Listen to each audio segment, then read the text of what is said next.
Welcome back to the Journal of Samuel Kelly. Last time we found Samuel and the crew near St. Augustine, Florida. Between the heat, the insects, and the gangs of thieves, Samuel painted a bleak picture of his time here. After leaving Florida, the ship sailed to Nassau, where they focused on repairing damage, particularly the sheathing on the bottom of the boat that had been destroyed by sea worms. With ship repaired, we now find Samuel and the crew waiting for further orders. Having been here above 7 months, we received our sailing orders to return to St. Mary River and left Nassau the 14th of April, 1785. We continued plying to windward till the 19th, when we took our departure from Talon's Key, and about the 25th got in, over St. Mary's Bar, and anchored within Amelia Island. About a week after our arrival, I had been sent with some hogsheads to fill with fresh water at a well dug in the sand amongst the bushes on Amelia Island. And as it flowed slowly, we had to roll the casks over a loose sandhill, so we did not return to the ship till about 3 o'clock in the afternoon. At this time, a storm was brooding in the western quarter, which urged us to hoist on board the water quickly, that we might get below before the rain began, the thunder being loud and the lightning vivid. We at length seated ourselves in the steerage, well in out of the hatchway. Soon after this, the ship was struck with lightning at our mainmast head, which first drew out an iron bolt and then descended in a crooked direction towards the deck, tearing the mast to shivers. It then came down the hatchway and struck several men and boys. When it struck me, I thought a piece of fire ejecting a spark about the size of a duck's egg had knocked me down, and on recovering from the blow, the first thing that occurred to me was that the lightning had got into the magazine under the lazaret, and there was a cask of powder and cartridges that had been saved from the barrels that had fallen to pieces just under the scuttle. I thought this barrel had blown up the ship. As I came more to my senses, I saw the men about me in various postures, but one after another began to speak as a man just awakened from sleep. There was a great emanation of a sulphury scent in our apartment, and a sound of bells ringing in my ears all the night after. The peals of thunder removing at a distance, and the sound became weaker, encouraged a man to peep on deck, where he discovered a multitude of splinters from the mast. The mate was in the cabin, but was ignorant of the disaster till we called him up. On searching about, we found the shears, erected to get out the mizzenmast, had also suffered, and the crossjack yard was become useless. The side of the ship next to the captain's stateroom had also suffered, and the treenails were started. The bottle containing the snake, caught a few days before, was shivered in bits, and other things damaged in the cupboard. The cook, who was sick in one of the cabins built for troops, we found dead. It is an old proverb that one trouble seldom comes alone, and it was now verified by the return of our carpenter and his companion from Strickland's Bluff, before they had accomplished their work. They had kindled a fire to dress their victuals near their tent, and in their absence from it, the grass had led the fire to their habitation, which they found on their return nearly consumed, and being now harborless and without provision, they embraced the opportunity of a ship's boat that called there to return to the ship. A coffin was now made and a grave dug in the bushes when we carried the cook on shore, and I read the burial service at the interment, though I believe it did no good either to the dead or the living. Many masts and spars being now wanted, our captain set off with a gang to a forest on the south fork of St. Mary's River, where they cut a spar for a mainmast.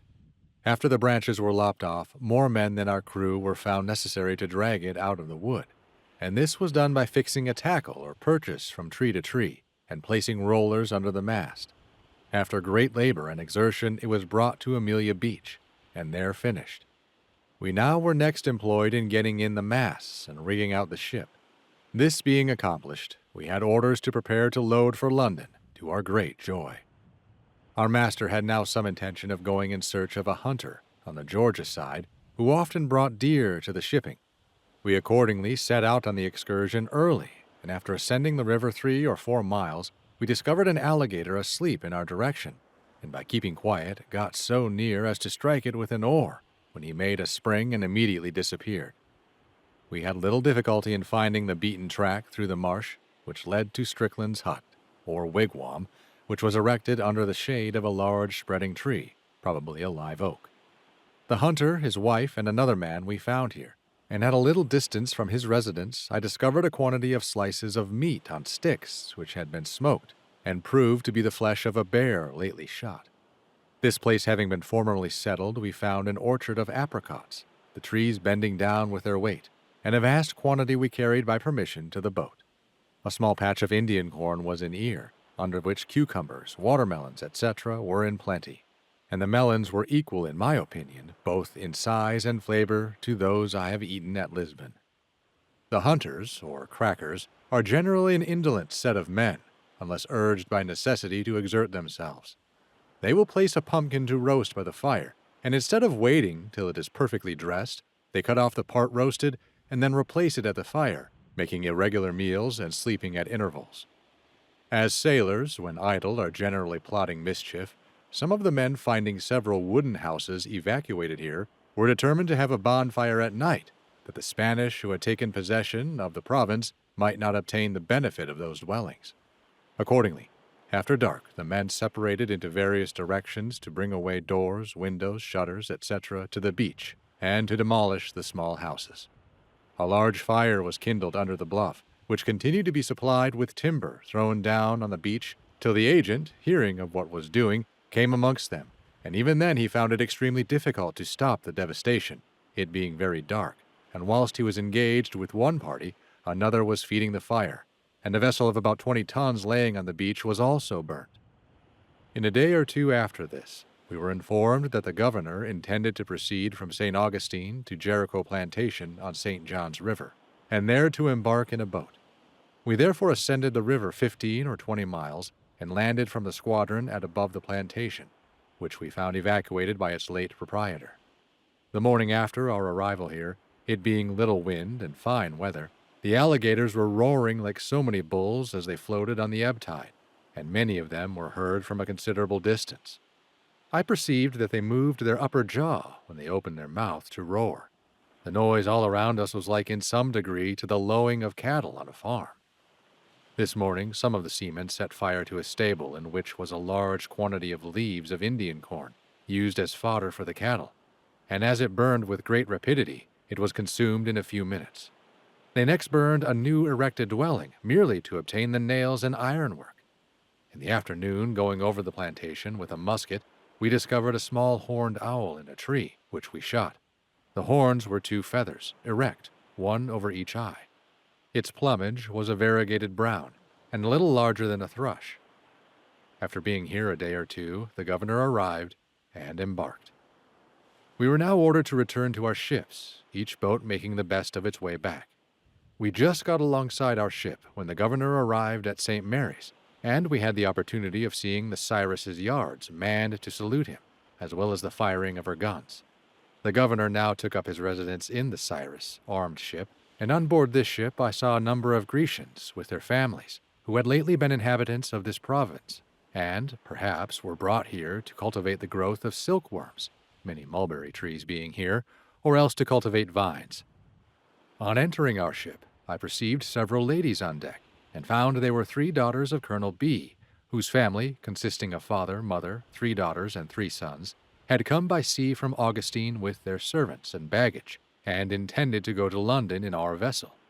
As our cabin was fitted up with bed places by government, originally for army officers, and still at the disposal of the agent, our master was obliged to evacuate his dwelling and retire to his stateroom. And as this family was genteel, and had come on board to his great mortification, he scarcely treated them with common civility. For his deficiency in politeness and attention I endeavored to make up, and which was not altogether unnoticed by the mother and daughters. We often used to pay visits to the apricot orchard where I used to fill my pillowcase with the fruit, from which stock I supplied Colonel B.'s sons, the eldest not being above 12 years old, and the ladies often came in for a share. We were now going on with loading red bay logs, turpentine, and staves for England, when many more passengers arrived on board, and as there was no room for them in the cabin, they struck a bargain with our master for the steerage, the habitation of our crew. We were therefore immediately ejected and retired to the forecastle, a place not sufficiently large to contain our hammocks. I was therefore obliged to sling mine in the cable tier, a dark, back-breaking situation. I seldom retired to my bed, but slept many weeks either on deck for air or else on a chest without any bedding. We had often tremendous storms of rain, thunder, and lightning, which frequently wetted me to the skin. At those times, I either let my shirt dry again on my back or wrung out the water, but at last I found myself attacked by illness.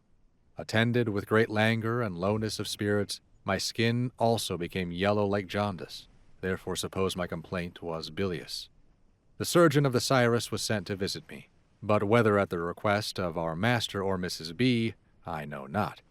But he, I think, sent me a quart black bottle of medicine, and as he did not consider me a very profitable patient, I do not recollect he ever called on me the second time. Mrs. B, with her eldest daughter, visited me in my hammock, and the latter sent me her smelling bottle, and I had some victuals sent by them from the table. In about a week, through mercy, I began to regain my spirits, and was soon able to do my work again. About this time an Indian chief, either of the Creek or Cherokee nations, had arrived at a place called the Township on the South Fork of St. Mary's River. The governor, hearing of his arrival, sent some boats to bring him to the Cyrus. He passed with his 2 wives near our ship. They were dressed very tawdry, and I believed painted. On getting alongside the armed ship, the chief was afraid to go up the side till the governor, his acquaintance, appeared to encourage him, when he entered the ship with courage. His business was to complain that the British had given away his country to the Spaniards without his consent. He promised to protect any of the old settlers that would remain in the province, but threatened immediate hostility against the Spaniards after the final departure of the British. In a day or 2 after, he was sent back to the township, where a large escort of Indians were in waiting. The Indians were in the habit of visiting the governor at Augustine to obtain presents, and I have seen 1 or 2 at St. John's. They had a large hole cut through under the gristle of their nose.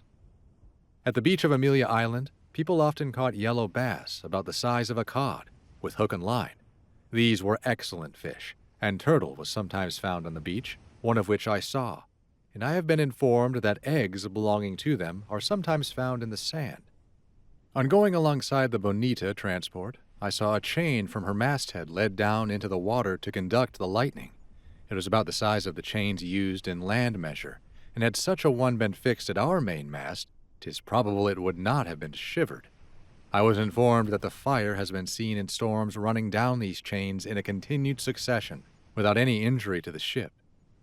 Our ship being now laden, we prepared for sea, but to the best of my recollection we had not a single pound of any kind of provisions on board for the crew. On the 23rd of August, 1785, we sailed for London, having been in St. Mary's River 17 weeks.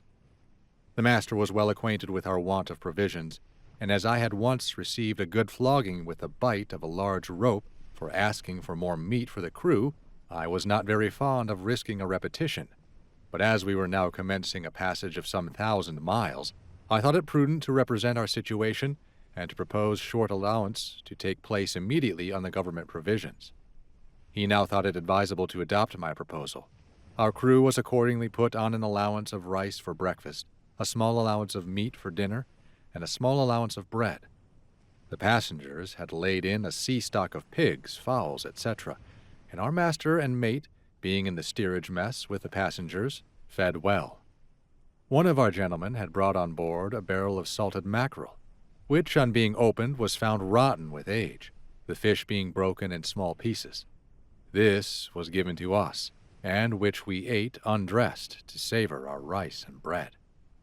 As we drew near Newfoundland, we experienced much fog and rain, which continued many days, and as I had little clothing and had been long in a warm climate, I suffered severely, not being able to dry my jacket or even my shirt, the weather being so wet. The foresail being directly over the scuttle descending our habitation conducted the wind down in such a torrent on our wet bodies that it made us tremble with the cold, and 2 or 3 of our small crew were laid by, which was felt much, as our ship required often pumping. I have gone below wet, and for want of a change of clothes had been afraid to go to bed, dreading what I should experience in turning out of my bed in a bath of sweat occasioned by going to sleep in a wet shirt, and then again putting on my wet jacket and trousers to keep my watch on deck. I have, in preference to turning into my hammock during my 4 hours below, sat down on a chest with my arms crossed, shivering, and shaking with the wind pouring down on my wet clothes. Our carpenter, cook, etc., had entirely deserted the deck, and our master, fearing more would flinch from duty, stormed at the invalids and at length got them on deck again. Near my bed, 2 small white-faced monkeys were tied in bad weather, which were under my protection and belonged to the colonel. These animals were very amusing. One was named Jacko, the other Caesar. They were fed with boiled rice, and I observed they made it a general rule, when their food was set before them, first to fill both hands, and then their cheek bag, and lastly their stomach. What was deposited in their hands remained there till they cleared the plate. I have seen a person smoking tobacco near them, and though the smoke obliged them to close their eyes, yet they endeavored to collect it with their hands, and kept rubbing it into their hair on their bodies with greediness. I imagined from an instinct that it would rout the fleas. On giving them an onion, they would regularly take off the different layers, rubbing each piece over their bodies, their eyes at the same time discharging water half shut. The colonel had also a raccoon on board, and each of the young ladies had a lapdog, procured from the Spaniards arrived at Augustine. Soon after leaving the banks of Newfoundland, the middle finger of my right hand was attacked by a whitlow or pied, the pain of which broke my rest, and when it got to a head, a passenger, who had been an overseer of negroes, cut it open with a razor. But it did not heal, but continued to gather and discharge till we arrived at Portsmouth. One day, the ladies having appeared on deck, they sent a negress to inquire what was the matter with my hand, and afterwards sent me some linen cloth and salve. But as I had to do duty aloft, I frequently hurt it. When hauling on rope one day on deck with one hand only, our master abused me severely, and insisted on my using both hands, and he not only used his tongue, but handled me very roughly also. Having now gained the English Channel and passing Plymouth, one morning, as I came on deck, I found our ship hauling in round St. Albans Head, our master supposing it to be the Isle of Wight. I looked again and again at the place. The view was quite unknown to me, and I declared it was not the place he was supposed to be, and on looking to the eastward he perceived the Wight, and as the wind was fair, we entered the Needles about 9 in the morning, and anchored, to my great joy, at Spithead about noon, some day the latter end of September, 1785. In the afternoon I was ordered to Portsmouth for fresh meat, when I called on a surgeon who informed me that the reason of my finger having been so long bad was that it had never been sufficiently cut open. He, therefore, with the scissors, did the needful and charged me half a crown. We now sailed for the river Thames, and got safe to our moorings at the Red House, Deptford. Here the Jews soon found we had been long from England, and consequently much wages was due, and pressed hard for watches, etc., which they obtained from many, but I resisted their importunity. My brother having sailed out of London some years, and as I knew his lodgings when at home, the day after arrival I went in quest of him, and on application at the house I found to my great satisfaction he was then in London, and recently returned in the Houghton from Bengal, in which ship he had been midshipman and coxswain. Having left instructions where to find me, I returned to the ship, and in the afternoon my brother came on board, when I gathered my few clothes together and took them on shore to his lodgings. This ends when I was turned of 21 years of age. If you've enjoyed this episode from the Journal of Samuel Kelly, please like, subscribe, and follow on whatever platform you're listening. Be sure to check out the description to find out how you can support this project and others, and tune in next time for more from the Journal of Samuel Kelly.